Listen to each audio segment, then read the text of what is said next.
انجیل مقدس کی وہ 10 آیات جو ہر مسیحی کو یاد ہونی چاہیے۔ رومیو 3:23 آیت۔ اس لیے کہ سب نے گناہ کیا اور خدا کے جلال سے محروم ہیں۔ فلپیوں 4:13 آیت۔ جو مجھے طاقت بخشتا ہے اس میں سب کچھ کر سکتا ہوں۔ رومیو 8:28 آیت۔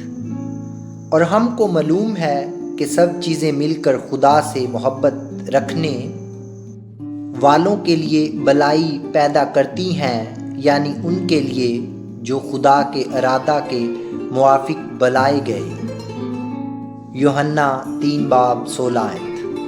کیونکہ خدا نے دنیا سے ایسی محبت رکھی کہ اس نے اپنا اکلوتا بیٹا بخش دیا، تاکہ جو کوئی اس پر ایمان لائے ہلاک نہ ہو بلکہ ہمیشہ کی زندگی پائے۔ رومیو 6:23 آیت۔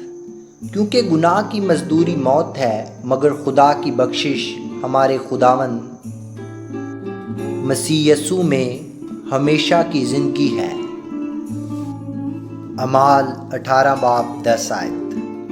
اس لیے کہ میں تیرے ساتھ ہوں اور کوئی شخص تجھ پر حملہ کر کے ضرر نہ پہنچا سکے گا، کیونکہ اس شہر میں میرے بہت سے لوگ ہیں۔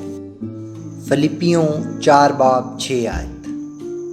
کسی بات کی فکر نہ کرو بلکہ ہر ایک بات میں تمہاری درخواستیں دعا اور منت کے وسیلہ سے شکر گزاری کے ساتھ خدا کے سامنے پیش کی جائیں۔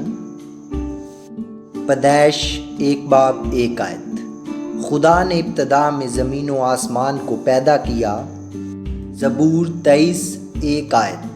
خداوند میرا چوپان ہے، مجھے کمی نہ ہوگی۔ امثال 3:5 آیت۔ سارے دل سے خداوند پر توکل کر اور اپنے فہم پر تکیہ نہ کر۔ ہمارے چینل کو سبسکرائب کریں۔ نئی ویڈیوز کے لیے شکریہ۔ آمین۔